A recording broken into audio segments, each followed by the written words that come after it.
Good morning, my dear children. God bless you all. आप सब कैसे हैं?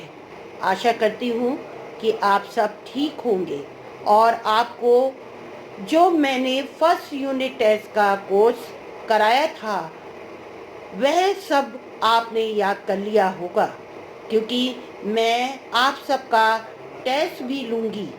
आप सब तैयार रहिए। आज मैं आपको हाफेली का हिंदी लिटरेचर का कोर्स और हिंदी लैंग्वेज का कोर्स लिखाऊंगी, जो इस प्रकार से हिंदी लिटरेचर का कोर्स है। लेसन्स हैं। सबसे पहला है ओणम, दूसरा है सामर्थ्यवान इकबाल, तीसरा है स्वामी विवेकानंद, और फोर्थ कंप्यूटर, और फिफ्थ है आपका कांटों में राह बनाते हैं कविता। हिंदी लैंग्वेज के लेसन है। पहला है संज्ञा, दूसरा है लिंग, तीसरा है मुहावरे, आंखों से गिरना से जहर उगलना तक। विलोम है आपका जटिल से गुप्त तक। फिर आपका है तत्सम से तद्भव बनाना, अनाज से चमड़ा तक। पर्यायवाची कमल से पुत्र तक। वाक्यांश के लिए एक शब्द तेज बुद्धि वाला से जो दूसरों के अधीन हो तक। प्रत्यय बनाना अना से एक तक। फिर उसके बाद है निबंध। आपके तीन निबंध हैं। पहला है परिश्रम का महत्व, सेकंड है वर्षा ऋतु, तीसरा है व्यायाम का महत्व। और इसके बाद आपका जो पत्र है वो है औपचारिक पत्र, जिसमें है अवकाश के लिए प्रधानाचार्य को पत्र। दूसरा है शुल्क मुक्ति के लिए प्रधानाचार्य को पत्र। तो ये हो गए आपके हिंदी लिटरेचर का कोर्स और हिंदी लैंग्वेज का कोर्स। आज मैं आपको हिंदी लिटरेचर में ओणम लेसन पढ़ाऊंगी, जो आपका मिलेगा पेज नंबर 36। लेसन इस प्रकार से है कि पाठ में लिखा है प्रस्तुत पाठ में ओणम त्योहार से जुड़ी कथा। कथा मीन्स होता है कहानी, और इसे मनाने की परंपरा मीन्स होता है प्रथा, जो चला आता हुआ क्रम का वर्णन किया गया है। इस त्योहार से जुड़े आमोद प्रमोद एवं खेल आयोजन के बारे में भी इस लेसन में बताया गया है।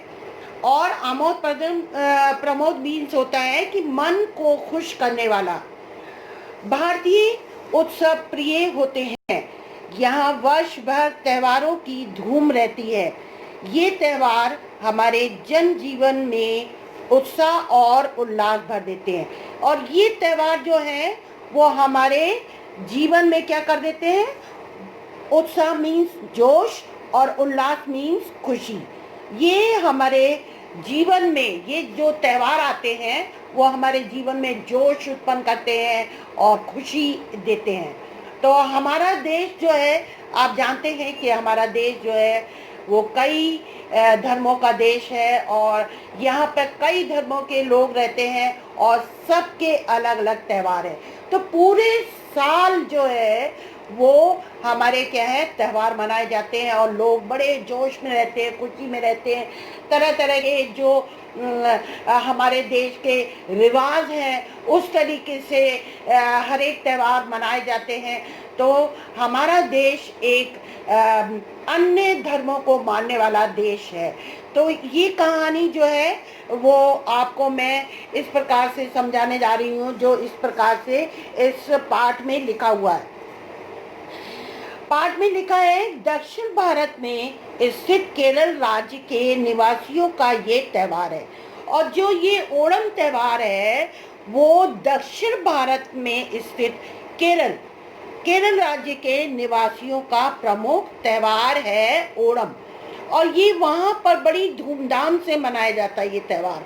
और ये आपने अपने ज्योग्राफी में देखा होगा कि कहाँ पर दक्षिण, ये जो केरल देश है वो दक्षिण में स्थित है, और वहाँ के रहने वाले निवासियों का मतलब वहाँ के रहने वाले लोग जो हैं इस त्यौहार को बड़े बड़े धूमधाम से मनाते हैं। और इसके पीछे हर त्यौहार के पीछे कोई न कोई कथा होती है, कहानी होती है, और उसी के अनुसार लोग अपने त्योहारों को मनाते हैं। और दक्षिण में ये केरल के जो लोग हैं वो इस त्यौहार को मनाते हैं। और इस प्रकार देखिए आगे क्या लिखा है, ये त्यौहार श्रवण मास में मनाया जाता है, और ये त्यौहार जो होता है वो श्रवण मास में मनाया जाता है।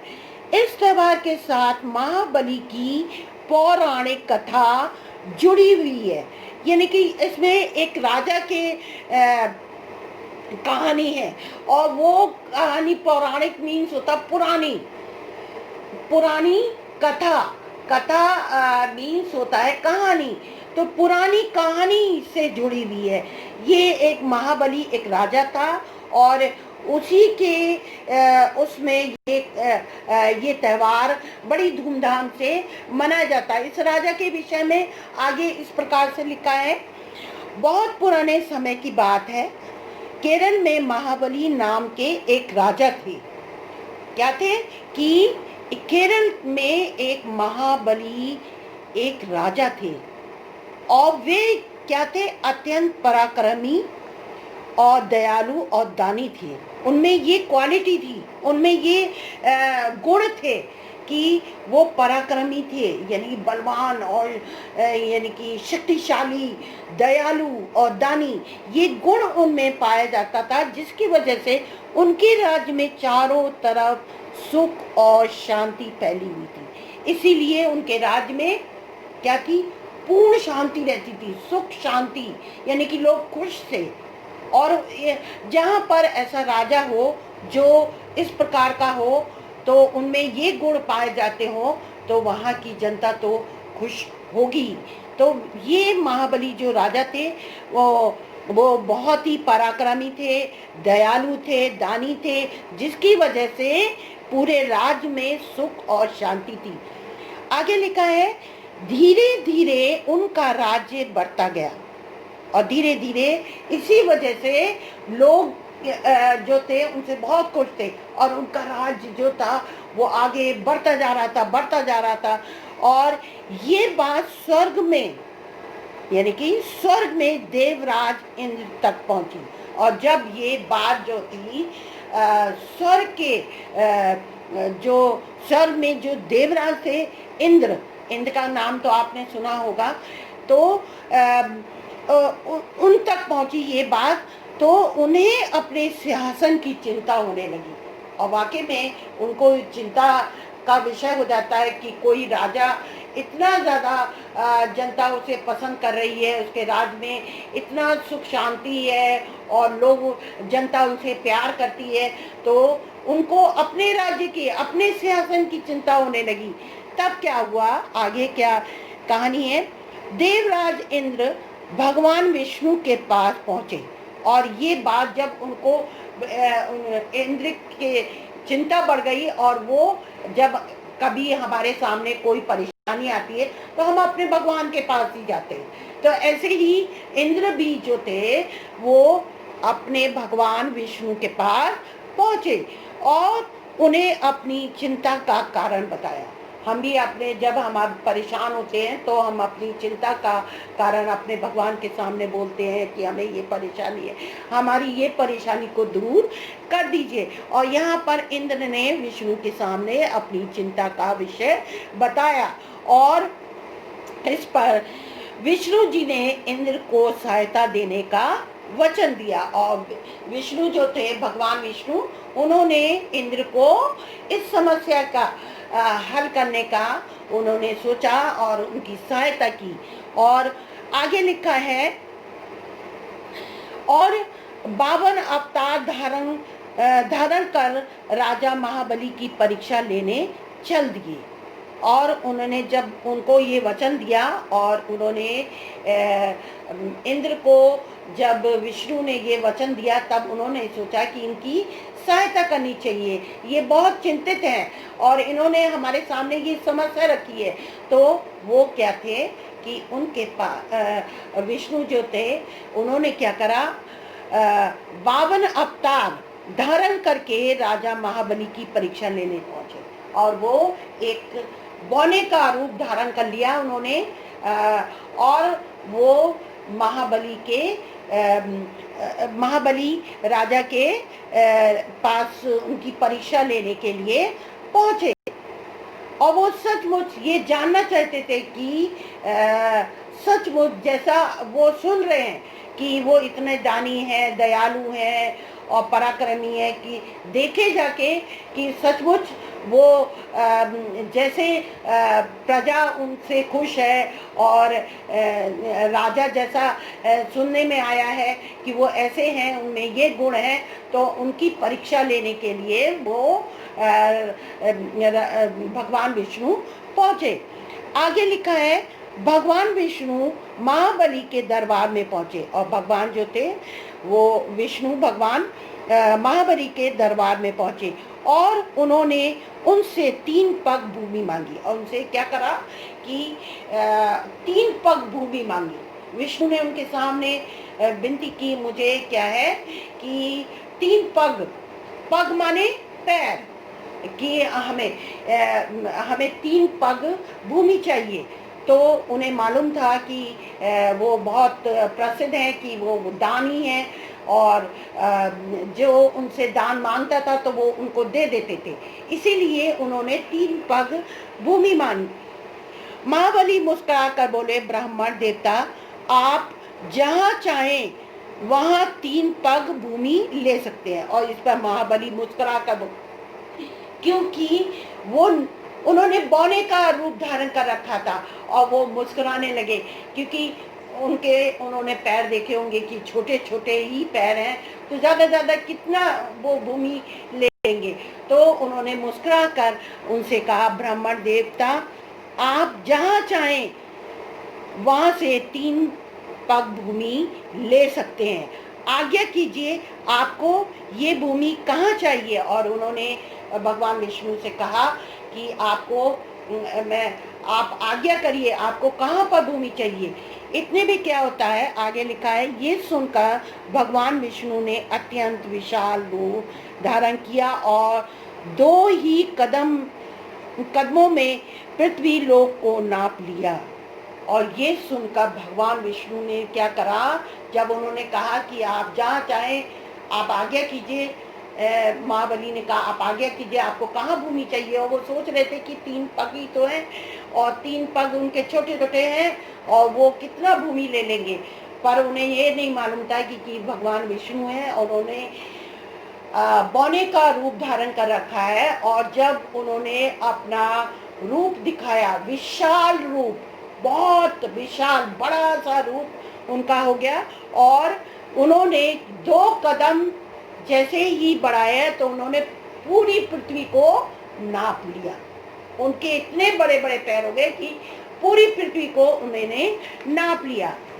फिर विष्णु बोले, राजन मैं तीसरा पग कहाँ रखूं। पग मीन्स मैंने बताया है कि पग मीन्स होता है पैर। अब वो कह रहे कि मैंने 2 पैर से तो पूरी भूमि आ गई, अब तीसरा पैर रखने के लिए कहीं मेरे को जगह ही नहीं है, मैं कहाँ रखूं। तो राजा महाबली समझ गए कि ये भगवान है और फिर वो समझ गए कि ये कोई आम इंसान नहीं है, ये तो कोई भगवान है और ये भगवान ही ऐसा कर सकते हैं, ऐसा रूप धारण कर सकते हैं। आगे लिखा है, उन्होंने अपना सिर झुका दिया। और उन्होंने क्या करा, अपना सिर झुका दिया, क्योंकि वो समझ गए थे कि ये तो भगवान ही है। और उन्होंने अपना सिर झुका दिया। विष्णु जी ने ज्यों ही अपना पैर महाबली के सिर पर रखा, वे पाताल लोक में जा पहुंचे। और यहाँ पर आगे लिखा है, जैसे ही उन्होंने अपना सिर विष्णु के आगे झुकाया, तभी विष्णु जी ने अपना पैर क्या करा, महाबली के सिर पर रख दिया और वे पाताल लोक में जा पहुंचे। वो नीचे पाताल लोक में पहुंच गए। भगवान विष्णु ने उन्हें पाताल का राज्य दे दिया। उन्होंने पृथ्वी से हटाकर कहाँ का राज्य दे दिया, पाताल का राज्य दे दिया। पहले वो पृथ्वी के राजा थे और इंद्र की वजह से, उनकी विनती के वजह से, उनकी चिंता को की वजह से उन्होंने इनको पाताल लोक में भेज दिया और वहां का राज्य दे दिया। राजा महाबली को अपनी प्रजा का मोह सताने लगा। इतने में क्या हुआ कि जब वो पाताल लोक में पहुंचे तब उन्हें क्या हुआ, अपनी प्रजा से जिसे वो बहुत प्यार करते थे उनको मोह सताने लगा, उनकी याद आने लगी और वो तड़पने लगे अपनी प्रजा को देखने के लिए। और तब उसी समय क्या हुआ कि उसी समय महाबली ने, उसी समय जब वो पाताल लोक में पहुंच गए और उन्हें अपनी प्रजा की याद आने लगी और उनसे वो बहुत प्यार करते थे, तो उसी समय उन्होंने क्या करा, महाबली ने भगवान विष्णु से प्रार्थना की, उनसे विनती की, भगवान आप मुझे हर वर्ष अपनी प्रजा से मिलने की अनुमति दे दीजिए तो बड़ी कृपा होगी। और उन्होंने बड़ी विनम्र प्रार्थना की कि मैं जो हूँ भगवान जी, आप जो है मुझे इतनी मेरे पर कृपा कर दीजिए कि मैं हर वर्ष अपनी प्रजा से मिलने आ सकूं। तब क्या हुआ, भगवान विष्णु ने प्रार्थना को स्वीकार कर लिया और उन्होंने ये बात मान ली। और फिर आगे लिखा है, केरल वासियों का ये दृढ़ विश्वास है कि प्रत्येक वर्ष महाबली तिरुओणम के दिन केरल राज्य में अपनी प्रजा से मिलने आते हैं। और केरल वासी जो दक्षिण में हैं, तो वहाँ के केरल के जो निवासी हैं, जो रहने वाले हैं, उनका दृढ़ विश्वास है, पूरा विश्वास है कि वो प्रत्येक वर्ष महाबली तिरुओणम के दिन केरल के राज्य में अपनी प्रजा से मिलने आते हैं। और इसीलिए ये त्यौहार मनाया जाता है और बड़े धूमधाम से वो इस त्यौहार को मनाते हैं। यही कारण है कि केरल वासी अपने राजा के स्वागत के रूप में ओणम मनाते हैं। और इसी के कारण कि वो जानते हैं, उनका विश्वास है कि केरल वासी लोगों का भी ये विश्वास है कि इस दिन, तिरुओणम वाले दिन, वो हमारे भगवान महाबली आते हैं, हम सब प्रजा के लोगों से मिलने आते हैं जिससे वो बहुत प्यार करते थे।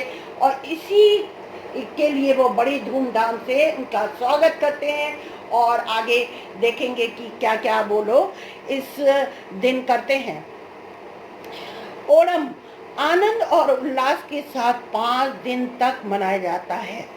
ये जो त्यौहार है, ये यहाँ के केरल के लोग जो हैं वो बड़े आनंद से, खुशी से और जोश में 5 दिन तक मनाते हैं, 5 दिन तक मनाते हैं। आगे लिखा है, रंग बिरंगे फूलों से प्रवेश द्वार और आंगन, घर का आंगन सजाया जाता है। और वो इस खुशी में क्या करते हैं, रंग बिरंगे फूल लेके आते हैं और प्रवेश द्वार, जो उनका प्रवेश द्वार होता है जहाँ से आना जाना होता है, वो उस प्रवेश द्वार पर और घर का आंगन में वो फूलों से, रंग बिरंगी फूलों से सजाते हैं। आगे लिखा है, लोग भगवान विष्णु और महाबली की मूर्तियों को चावल के आटे और पुष्पों से सजाते हैं। साथ में वो क्या करते हैं कि लोग भगवान विष्णु और महाबली राजा की मूर्तियों को लेकर और उसे क्या करते हैं, चावल के आटे और पुष्पों से सजाते हैं। पुष्पों माने फूल, फूलों से सजाते हैं। रात्रि में इन मूर्तियों का पूजन भी किया जाता है और रात में वो इनकी पूजा भी करते हैं। भगवान विष्णु की पूजा करते हैं और साथ में महाबली की भी पूजा करते हैं। आगे लिखा है, ओणम का दूसरा दिन अत्यंत महत्वपूर्ण होता है, और दूसरा दिन तो बहुत महत्वपूर्ण होता है, और इसे तिरुओणम कहते हैं, और दूसरे दिन को क्या कहते हैं? तिरुओणम कहते हैं। इस दिन परिवार के सभी सदस्य एक साथ मिलकर अत्यंत हर्षोल्लास के साथ ये त्योहार मनाते हैं। हर्षोल्लास, बड़ी खुशी के साथ वे इस त्योहार को अपने परिवार के जितने भी सदस्य होते हैं सब मिलकर बड़े हर्षोल्लास यानी बड़ी खुशी के साथ ये त्योहार मनाते हैं। और हर धर्मों के लोग होते हैं जो अपने त्योहार को बड़े खुशी से मनाते हैं। तो यहाँ के भी निवासी जो हैं, केरल के निवासी जो लोग हैं, वो भी क्या है, बड़ी धूमधाम से इस दिन अपने परिवार के सदस्य, क्योंकि हमें त्योहार में खुशी कैसे मिलती है?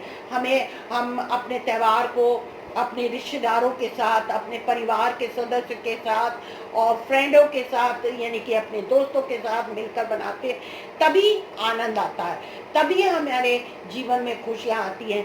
और यहाँ पर ये लोग भी क्या है, अपने परिवार के सदस्य के साथ मिलकर इस त्योहार को मनाते हैं। मध्याह्न काल में सब एक साथ मिलकर केरल के पत्ते पर भोजन करते हैं। और मध्याह्न माने यानी कि दोपहर का समय, दोपहर के समय क्या करते हैं, एक साथ मिलकर केले के पत्ते पर भोजन करते हैं। आपने देखा होगा साउथ में केले के पत्तों का बहुत इस्तेमाल होता है। आप लोगों ने भी देखा होगा केले के पत्ते खूब बड़े बड़े होते हैं। और आप कहीं भी केरल में चले जाइए, रेस्टोरेंट में भी जाइए आप, तो वहाँ पर भी भोजन जो है, खाना जो है, वो प्लेटों में नहीं सर्व करते हैं, वो लोग पत्तलों में देते हैं, केले के पत्ते में देते हैं। तो यहाँ पर वो लोग जो केरल के लोग हैं और वो केले के पत्तों पर भोजन करते हैं। वहाँ पे केला काफ़ी पाया जाता है, इसलिए वहाँ पे इस पत्ते का इस्तेमाल किया जाता है। इनके भोजन में क्या होता है और उस दिन वो भोजन में क्या क्या बनाते हैं, और उस भोजन का है, भोजन इस प्रकार से है। इनके भोजन में चावल होता है, दाल होती है, पापड़ होता है, सांभर होता है, उत्पेरी, उत्पेरी को पकौड़ी कहते हैं, और आगे है पायसम जो कि खीर होती है, आदि मुख्य है। इनके ये मुख्य भोजन है जो इस दिन ये लोग बनाते हैं, और इस दिन बनाकर इसको अपने परिवार के साथ खाते हैं। इस अवसर पर खेल के साथ कविता पाठ और नृत्य, गायन आदि विभिन्न कार्यक्रमों का आयोजन भी करते हैं और किया जाता है। और इस अवसर पर इस दिन क्या करते हैं, वो खेल के साथ खेल भी होते हैं और साथ में कविता का पाठ होता है, और नृत्य भी करते हैं। नृत्य मीन्स मतलब नाचते हैं और गाते भी हैं, और इन सब कार्यक्रम को अपने परिवार के साथ वो करते हैं। आगे लिखा है, लड़कियां और स्त्रियां ताली बजाती हुई सामूहिक नृत्य करती हैं। सामूहिक माने यानी इकट्ठा होकर ढेर सारी स्त्रियां और लड़कियां मिलकर क्या करती हैं, एक साथ मिलकर वहाँ पर डांस करती हैं, यानी कि नाचती हैं। और वहाँ का नाचने का तरीका भी अलग है। वो लोग एक साथ ग्रुप में होकर एक साथ इकट्ठा होकर और वे सब नृत्य करती हैं। इस दिन नदियों और निकटवर्ती समुद्र में नौका दौड़ का आयोजन होता है। इस दिन क्या होता है कि नदियों और समुद्र जो निकटवर्ती, जो यानी कि निकटवर्ती मीन्स हुआ जो नज़दीक में हो, तो कोई नज़दीक में समुद्र हो या नदियां हैं वहाँ पे समुद्र है, तो वहाँ पर नौका दौड़ का भी आयोजन किया जाता है। दूर दूर के गांव वाले अपनी सर्पाकार नौकाएं लेकर पंपा नदी के तट पर आते हैं। वहाँ पर दूर दूर से गांव से लोग क्या है, गांव वाले आते हैं और सर्पाकार नौकाएं लेकर आते हैं। सर्पाकार मीन्स सांप के आकार की। तो सांप के आकार की नौकाएं लेकर पंपा एक नदी है, वहां पर उसके नदी के तट पर आते हैं, यदि नदी के किनारे आते हैं। गांव के सभी लोग छोटे बड़े उस नौका में बैठते हैं और उस चाहे कोई छोटा हो कोई बड़ा हो, सब उस नौकाओं में बैठते हैं। परंपरागत पोशाकें पहनकर और गीत गाते हुए वे नौका चलाते हैं। और क्या कहते हैं, परंपरागत जो पहले से चली आ रही है पोशाकें, यानी कि जो पहने के कपड़े हैं वो पहनकर वे गीत गाते हुए नौका चलाते हैं। दौड़ में विजेता नौकाओं को पुरस्कृत भी किया जाता है। और नौका जो दौड़ होती है, जो नौका आगे निकल जाती है, जो तेज चलाती है और आगे पहुंच जाती है, तो उसको पुरस्कृत भी किया जाता है, उसको पुरस्कार दिया जाता है। आगे लिखा है, ये दृश्य अत्यंत मनमोहक होता है, मन को अच्छा लगता है। ये दृश्य जब देखते हैं कि नौकाएं दौड़ रही हैं और इतनी खूबसूरत लगता है। बहुत से बच्चों ने, आप लोग ने साउथ में गए होंगे, केरल, कई बच्चे केरल गए होंगे, वहाँ देखा होगा उन्होंने कि ये दौड़ देखने के लिए बहुत से लोग इस त्यौहार को मनाने के लिए और देखने के लिए वहाँ पर जाते हैं। और बहुत से बच्चों ने देखा भी होगा, पिक्चरों में देखा होगा, नहीं तो आपने यहाँ पर भी दिया हुआ है किस प्रकार की नौकाएं होती हैं। आप पिक्चरों में देखिए कि किस प्रकार से वो सर्पाकार की नौकाएं होती हैं और दौड़ रहे हैं और दौड़ लगा रहे हैं कि कौन फर्स्ट आ जाए, कौन सेकंड आ जाए, कौन थर्ड आए। तो वो दौड़ लगाते हैं और जो फर्स्ट आता है, जो आगे निकल जाता है, उसको पुरस्कृत किया जाता है।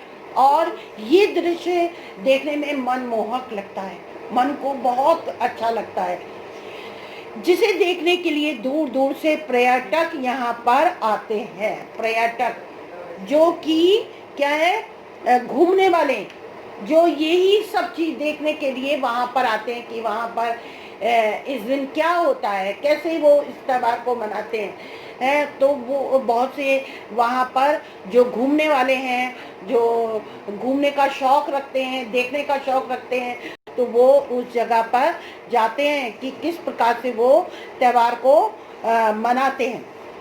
ऐसी मान्यता है, मान्यता मीन्स होता है मानना, है कि तिरुओणम के तीसरे दिन महाबली अपने लोक वापस चले आते हैं। और तीसरे दिन क्या होता है कि महाबली जो है वो अपने पाताल लोक चले जाते हैं। अतः तीसरे दिन लोग आंगन में बनी कलाकृतियों को हटा देते हैं। जो उन्हें कलाकृति बनाई है ना, जो वो कलाएं बनाते हैं, कला के नमूने बनाते हैं, उनको भी वो हटा देते हैं। जब वो तीसरे दिन, उनका मानना है कि तीसरे दिन महाबली जो है वो पाताल लोक चले जाते हैं, तब वो ये सब चीज़ें जो सजाया होता है, जो उन्होंने कलाकृति बनाई होती है, उनको वे हटा देते हैं। इस प्रकार अत्यंत हर्षोल्लास के साथ ओणम त्यौहार संपन्न होता है और बड़ी खुशी के साथ ये त्यौहार यानी कि पूरा किया जाता है। संपन्न माने पूरा होता है। ओणम हमें महाबली के समान बलवान दानी बनने की शिक्षा भी देता है। और इस राजा जो महाबली थे, और इनके गुणों से हमें शिक्षा भी मिलती है कि हमें बलवान बनना चाहिए, दयालु बनना चाहिए, दानी बनना चाहिए। और इस कहानी से हमें ये शिक्षा मिलती है। और इसके जो लेखक हैं वो तरुण कुमार सिंह हैं। आगे मैंने आपके लिए कठिन शब्द दिए हैं जो इस प्रकार से है। पहला है दक्षिण, दूसरा है स्थित, तीसरा है निवासियों, चौथा है त्योहार, पांचवा है ओणम, छठा है श्रवण, सातवां है महाबली, आठवां है पौराणिक, नवां है अत्यंत, दसवां है पराक्रमी, 11वां है दयालु, 12वां है सुख शांति, 13वां है स्वर्ग, 14वां है सिंहासन, 15वां है इंद्र, 16वां है विष्णु, 17वां है ब्राह्मण, 18वां है पृथ्वी, 20वां है अनुमति, 21वां है प्रार्थना, 22वां है स्वीकार, 23वां है केरल वासियों, 24वां है प्रत्येक, 25वां है तुरु ओणम और 26वां है आनंद, 27वां है उल्लास, 28वां है रंग बिरंगे, 29वां है मृत्यु, 30वां है पुष्पों और 31वां है यात्री।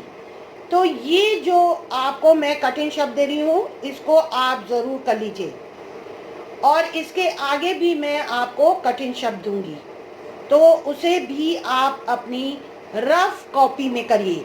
और मैं आपको सिलेबस भी दे रही हूँ और उसको आप अपनी हिंदी लिटरेचर कॉपी में, जो हिंदी लिटरेचर का कोर्स है वो हिंदी लिटरेचर में लिखिए और जो हिंदी लैंग्वेज का सिलेबस है वो हिंदी लैंग्वेज कॉपी में लिखेंगे। धन्यवाद। मैं बच्चों आपसे यही रिक्वेस्ट करती हूँ कि आप घर में हिंदी का काम ज़रूर करें, पढ़ना लिखना ना छोड़ें। अगर आप हिंदी का काम नहीं करेंगे तो आप सब भूल जाएंगे। बच्चों, आपको जो काम मिले